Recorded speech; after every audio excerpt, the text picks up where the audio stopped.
పూరా లోకల్. మరి పేదలకు అవసరమైన కమ్యూనిటీ హాల్స్ కానీ ఇతరవి ఈ సిఎస్ఆర్ ఫండ్స్ వాళ్ళతోనే అడిగి వాటిని కూడా చెప్పండి. ముఖ్యమంత్రి గారు ప్రత్యేకంగా సూచన చేశారు, మీ సహకారం తీసుకోమన్నారని చెప్పి ఆ పరిశ్రమలకు సంబంధించిన వాళ్ళను మీరు ఒక ప్రత్యేక సమావేశం పెట్టండి. ఎమ్మెల్యే గారిని, సభ్యురాలు గారిని పిలుచుకొని కూర్చొని, ఎంపీ గారిని పిలిచి వాళ్ళని కూడా పిలిచి కూర్చోబెట్టి వాళ్ళతో కాస్త చర్చించి ఇక్కడ ఉన్న సమస్యలు, ఎందుకంటే వాళ్ళ వ్యాపారాలన్నీ ఇక్కడనే ఉన్నాయి, వాళ్ళకు కూడా ఇక్కడ ప్రజలకు సాయం చేస్తే మంచి పేరు వస్తుంది, ఇక్కడ ప్రజలు కూడా వాళ్ళకి సహకరిస్తారు. ఒక చిన్న రివ్యూ మీటింగ్ పెట్టుకొని వాళ్ళని పిలిచి వాళ్ళు ఏం సహాయం చేస్తారో చూడండి. మిగిలిన సహాయం ఎంత కావాలన్నా ప్రభుత్వం వైపు నుంచి మనం అందిద్దాం. మీరు దేనికి వెనకకి పోకండి.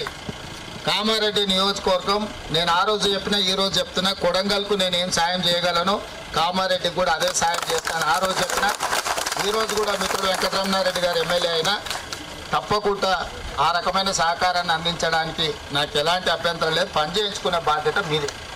ఎందుకంటే వచ్చి కలిసి మిమ్మల్ని అడిగి మీ సమస్య తెలుసుకొని పరిష్కరించాలంటే నాకు సమయం పడుతుంది. 119 నియోజకవర్గాలు, అదే రకంగా రకరకాల సమస్యలు ఉన్నాయి. కామారెడ్డికి ప్రత్యేకంగా సహాయం అందించడానికి నేను ఎప్పుడు ముందుంటా. మీ కష్టాలలో మీకు అండగా నిలబడడానికి ఉంటా. అందుకే ఈరోజు ప్రత్యేకంగా ఇక్కడికి వచ్చిన కలెక్టర్ గారికి ఇప్పుడు సమీక్ష చేసిన తర్వాత నేను ఆదేశాలు ఇస్తా. అన్ని మంచి పనులు చేయించుకోండి, కామారెడ్డిలో కష్టం వచ్చిన వాళ్ళందరినీ కూడా ఆదుకుంటామని చెప్తూ, ఇక్కడ పోచారం ప్రాజెక్ట్ 103 సంవత్సరాల క్రితం 26 లక్షల రూపాయలతో కట్టింది.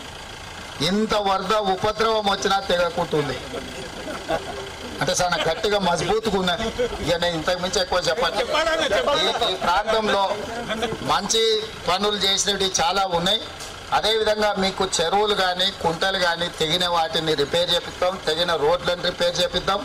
అదేవిధంగా నష్టం జరిగిన వాళ్ళకి చేద్దాం.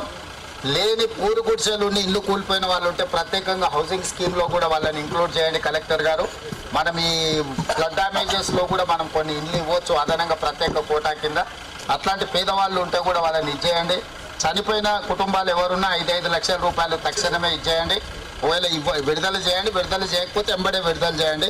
పశు సంపద నష్టపోయిన వాటికి కూడా ఎంబడే తక్షణమే ఇవ్వండి.